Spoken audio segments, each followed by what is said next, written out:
आज पूरे हो गए हैं तकरीबन 1-2 दिन के अंदर-अंदर पूरे हो जाएँगे 4 साल। हाँ। 9 और 10 अप्रैल की दरमियानी शब हाँ। जो रेजीम चेंज ऑपरेशन शुरू किया गया और 9 और 10 अप्रैल की दरमियानी शब को इमरान खान साहब को फारिग कर दिया गया। इन 4 सालों में जो बुनियादी वजह बनाई गई थी वो थी मईशत कि इमरान खान साहब अनाड़ी हैं और उनके पास टीम सही नहीं है और मईशत का हाल बहुत बुरा है और इसलिए हमें ये कदम उठाना पड़ा। ये बज़ाहिर बताया गया था, बाकी हम सब जानते हैं साइफ़र आया था। तो बहरहाल अगर ये बात मान ली जाए कि देखिए 3-4 मोटी चीजें वो कहते थे। हाँ जी, एक वो कहते थे इमरान खान से मईशत नहीं चली। जी, सबसे मेन चीज वो कहते थे महंगाई बहुत हो गई है, इमरान खान मईशत नहीं चला पाए। जो पहला और बड़ा वो एक मौक़िफ़ देते थे वो ये था। दूसरा मौक़िफ़ उन्होंने ये देना शुरू किया कि इमरान खान ने सऊदी अरब और चाइना के साथ ताल्लुकात पाकिस्तान के खराब कर दिए। खराब कर दिया। ये दूसरा मौक़िफ़ था जो उस वक़्त, क्योंकि जब मईशत वाला चूरन उनका नहीं बिका, जी हाँ, जब अदाद-ओ-शुमार निकाल के मीडिया ने और लोगों ने सामने रखे कि जनाब ये देखें, हाँ जी, इसके तो अदाद-ओ-शुमार बहुत अच्छे हैं, मईशत तो चल रही है और कोरोना के बावजूद चली है। तो फिर उन्होंने कहा जी नहीं, ये दूसरा प्रॉब्लम ये है। और एक प्रॉब्लम वो और बताते थे, वो कहते जी गवर्नेंस इमरान खान को नहीं आती। नहीं वो आती। ये बार-बार कहते थे गवर्नेंस नहीं आती है, किसी की बात नहीं सुनता। फिर उस्मान बुज़दार की बार-बार मिसाल दी जाती थी। ये वो 3 चीज़ें हैं जिनको जवाब बनाकर, यानी जिस जगह सौदा बिक गया मईशत वाला वहाँ वो बेच दिया। जी हाँ, जिस जगह बिक गया उस्मान बुज़दार या जनाब इनको गवर्नेंस नहीं आती वो बिक गया। तीसरी जगह जहाँ पे ये वाला सौदा बिकना था कि जनाब फॉरेन पॉलिसी में खराबी की है, चाइना और यहाँ पे नाराज़गी कर दी इन्होंने सऊदी अरब के साथ, तो वहाँ पे वो बेच दिया। और एक और सौदा भी ये बेचते रहे। जी, ये लोगों को ये भी कहते रहे हैं कि इसको तो हम चला रहे थे, जिसको हम चला रहे थे। ये तो असल चलने में के काबिल ही नहीं है हाँ, और हमने इकट्ठा करके बनाया था, तो बस अब क्या हाँ, करें हम? बनाया भी हमने, चौथा चलाया चौथा भी हाँ, हमने। चलाया भी हमने, तो अब हम पीछे हट गए। हाँ जी, चौथा सौदा उन्होंने ये भी बेचा, जहाँ पे बहुत ही लोगों ने कुछ भी खरीदने से इनकार कर दिया ना, जी, जहाँ लोगों ने कहा जी आप मईशत भी वो ठीक चला रहा था, हुँ, फॉरेन पॉलिसी से आप बताएं ना, किसी ने कोई स्टेटमेंट दिया हो, किसी मुल्क ने कुछ कहा हो, वो ले आए आप सामने। और अगर तो वो गवर्नेंस उसको अच्छी नहीं आती थी, तो फिर आप ये बताएं कि कोरोना उसने कैसे कंट्रोल किया। बिल्कुल, तो वहां भी उन्होंने कहा जी नहीं, वो नहीं, वो तो हम चला रहे थे उसको, वरना अपोजिशन तो उसको बड़ी देर पहले खा जाती। ऐसा ही है। ये 4 सौदे थे। अब एक-एक करके पकड़ें साबिर भाई, सबसे पहले तो आ जाएं आप मईशत पे, मईशत पे आ कि जाते हैं। क्या इमरान खान ने मईशत को इतना तबाह किया था जितनी 4 साल में जनरल बाजवा और जनरल आसिम मुनीर ने तबाह कर दी? मईशत का हम सिर्फ अदाद-ओ-शुमार ले लेते हैं हाँ ठीक और है। कहीं भी नहीं जाते, जज़्बाती हुए बगैर। हाँ जी बिल्कुल ठीक है। पहली बात तो ये है कि इमरान खान के असद उमर साहब इनको पसंद नहीं आए, हम्म, हफीज़ शेख साहब इनको पसंद नहीं ठीक आए, है। हमाद अज़हर साहब इनको पसंद नहीं आए, शौकत तरीन साहब इनको पसंद नहीं आए। हम्म, ये 4 वज़ीर ख़ज़ाना पौने 4 सालों में इन्होंने तब्दील किए। ठीक है। उसके बाद ये अपने हाथों से जब इन्होंने इम्पोर्टेड सरकार लेके आए, तो ले आए जनाब मिफ्ता इस्माइल साहब को। ठीक है। मिफ्ता इस्माइल साहब को भी ये नहीं बचा सके। वो एक बहुत बड़ा फेलियर साबित हो गए। वो बचा नहीं सके, इसहाक डार साहब और नवाज शरीफ साहब, उन्होंने कहा जी ये तो हमारे खानदान में ही रहेगा, तो इसलिए उन्हें भी फारिग कर दिया। फिर आ गए इसहाक डार साहब। इसहाक डार साहब आए तो कहा गया कि ये तो अब डार साहब आ गए हैं, तो डार साहब के सामने तो डॉलर जो है वो हेच हो जाता है। उसके बाद इसहाक डार साहब भी अगली जब काकड़ सरकार आई तो औरंगजेब साहब आ गए। औरंगजेब साहब को फिर कंटिन्यू किया। अब सब कुछ इनके पास है। सब भी आ जाए ना वन बाई वन। हाँ जी, डॉलर इमरान खान साहब को मिला था लगभग, क्योंकि निगरान हुकूमत में ही डॉलर बढ़ गया था, तो जी, 120-25 का उनको मिला था। बिल्कुल। वो छोड़कर गए थे डॉलर 178 पे। जी हाँ, आज डॉलर कितने का है? आज है जी 280 रुपए का। इन्होंने तो कम करना था। हाँ जी, अब आ जाए पेट्रोल पे। जी हाँ, इमरान खान साहब बदतरीन दुनिया के अंदर आलमी मंडी में पेट्रोल की कीमतें बढ़ी थी हाँ जी, और तारीखी तौर पे $120 फी बैरल से भी ऊपर चली गई जी थी हाँ, और वहां तक कीमत उसके बाद से लेकर अब तक नहीं गई। नहीं गई। इन्हें हमेशा उससे आधी कीमत में आलमी मंडी में पेट्रोल मिलता रहा। एवरेज इनके पास हाँ, 80 रहा। ये कहते थे कि इमरान खान 150 रुपए का लीटर हाँ जी, निहायत महंगा बेच रहा है, हम आएंगे और 70 से 80 रुपए का लीटर बेचेंगे। बेचेंगे, शहबाज शरीफ का रिकॉर्ड पे स्टेटमेंट है। बिल्कुल। फिर इन्होंने कहा हम आएंगे और हम फ्री में पेट्रोल देंगे, मोटरसाइकिल वाले को तो पेट्रोल का पैसा ही नहीं देना पड़ेगा, ये इनके दावे थे। जी हाँ, आज पेट्रोल कितने का 150 वाला? आज 150 वाला 320 रुपए और डीजल कोई 520 रुपए।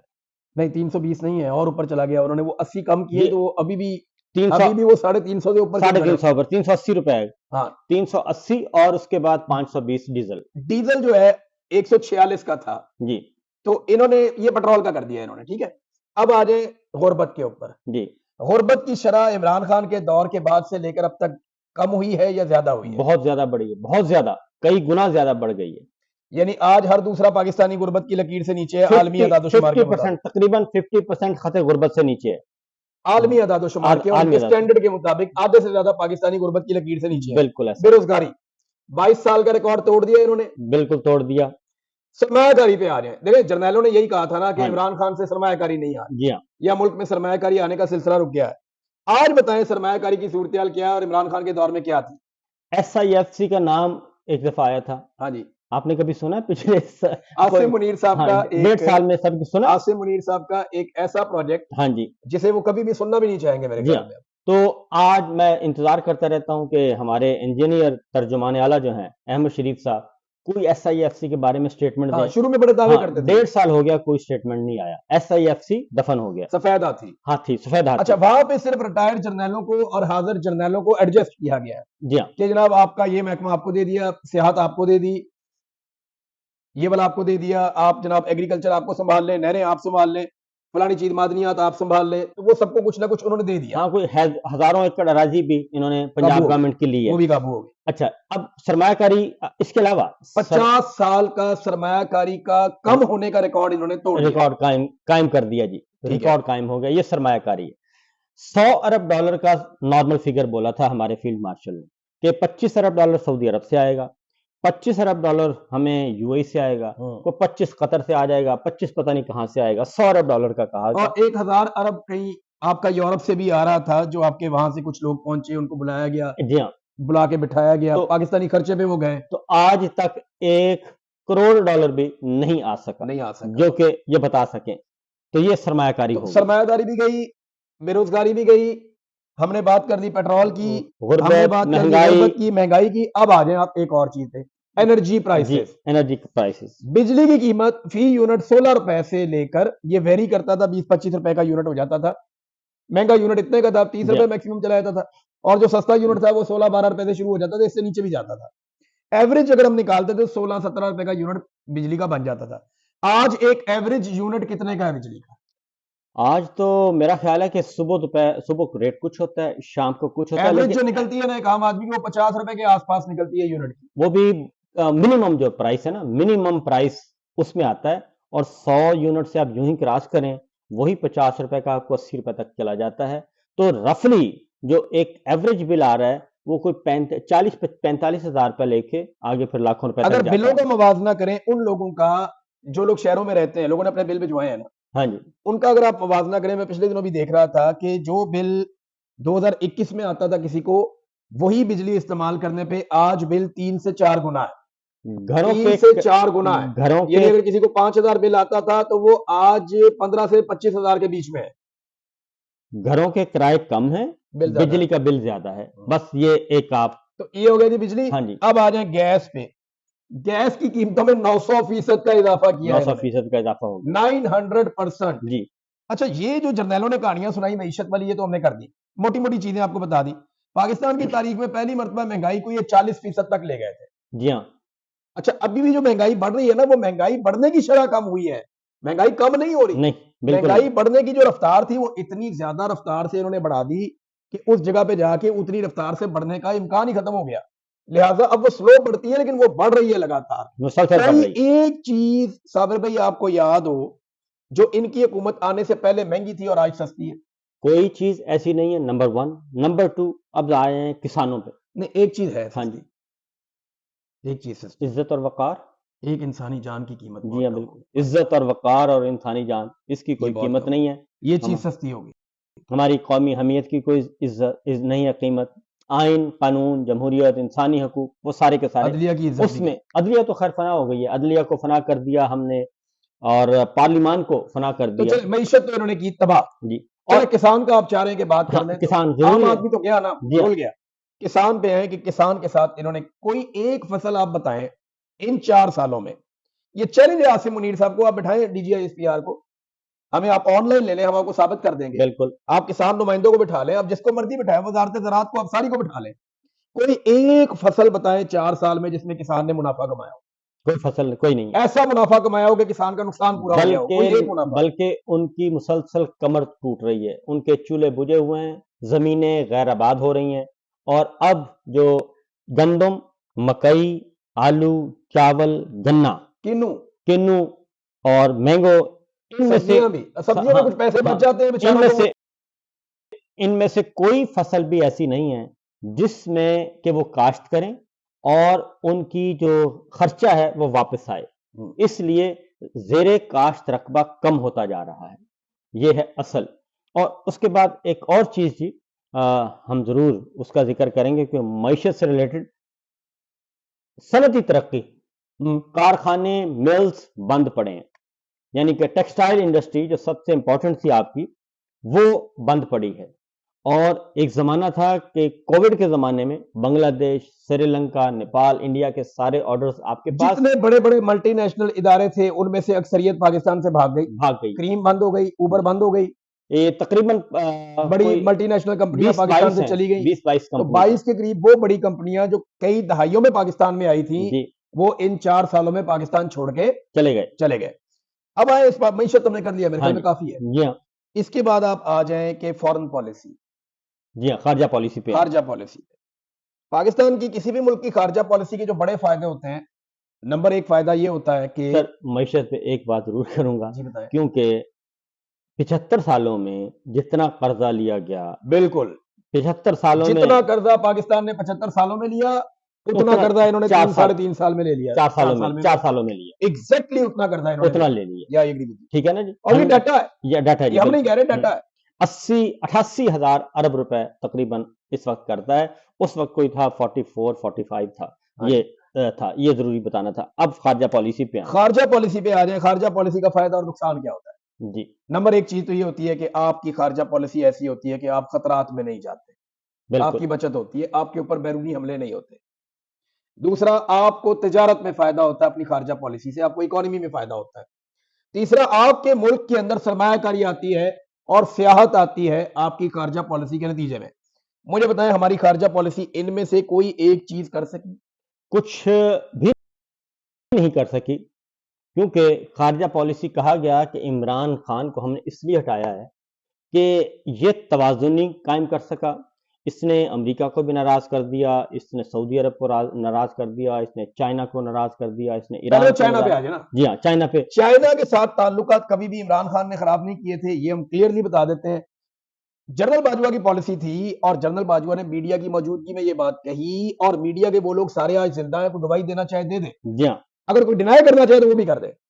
जनरल बाजवा ने, मैंने अपने कानों से सुना, आपने भी सुना, जी मैंने जनरल बिल्कुल बाजवा ने कहा था कि मैंने अमेरिकन को कहा कि आप हमें ऐसे लोगों की तरफ क्यों धकेलते हैं जिनके जैसे हम कपड़े नहीं पहनते, जिनकी जुबान हम नहीं समझते, हमारे बच्चे वहां पढ़ने के लिए नहीं जाते, हमारी फैमिलीज वहां घूमने के लिए नहीं जाती, सैर करने नहीं हम जाते। कपड़े आपकी तरह के पहनते हैं, आपकी जबान को समझते हैं, हमारी फैमिली आपके मुल्कों में सैर करने आती है, हमारे बच्चे आपके मुल्क में पढ़ने आते हैं, तो और आप हमें चाइनीज की तरफ क्यों धकेल रहे हैं? एक बात जो उनके दिल में थी, मन में थी, जो नहीं कही, कि हम तो अपनी सारी प्रॉपर्टीज, अपनी जायदाद अपने भी वही लेते सारे मगरबी मुल्कों में बनाते हैं, हम तो चाइना नहीं जाते। तो ये उन्होंने कोई, मेरा ख्याल है कम से कम भी 25 लोग, 25 जर्नलिस्ट थे उस दिन, 2 दर्जन से ज्यादा। जी 2 दर्जन से ज्यादा थे जब उन्होंने ये बात कही।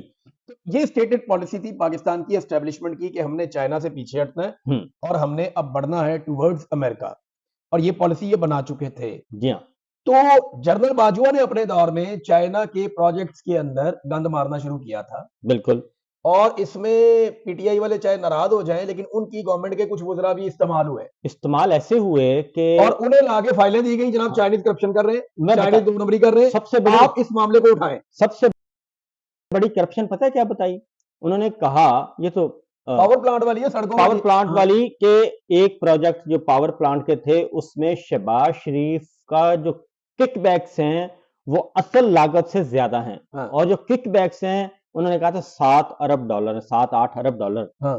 ये चौधरी गुलाम हुसैन साहब रिपोर्ट भी कर चुके हैं, मुसलसल हम रिपोर्ट कर रहे थे। तो और ये खबरें कभी भी पॉलिटिकल साइड से नहीं आती थी। एस्टेब्लिशमेंट ये बात फैला रही थी उस दौर में, हर सहाफी को बताती थी, वुजरा को बताती थी, हर जगह पे ये खबर अपोजिशन को भी देती थी कि जनाब चाइना पाकिस्तान के साथ ज्यादती कर रहा है और इन्होंने जानबूझकर चाइना के साथ ताल्लुकात खराब किए। अब ये जो बाजवा के दौर में हो रहा था ना 70 की स्पीड से, जी आसिम मुनीर साहब के दौर में चाइना के साथ हमारे ताल्लुकात खराब हुए हैं 100 की स्पीड से, बिल्कुल ऐसा ही है। वो ज्यादा खराब हुए हैं। अभी आपने देखा कि चाइना ने पैसे वापस मांगे कि जी हाँ, वाजबात अदा करें पावर प्लांट के। बिल्कुल। अच्छा, ये पावर प्लांट उनकी छेड़ बन गई है।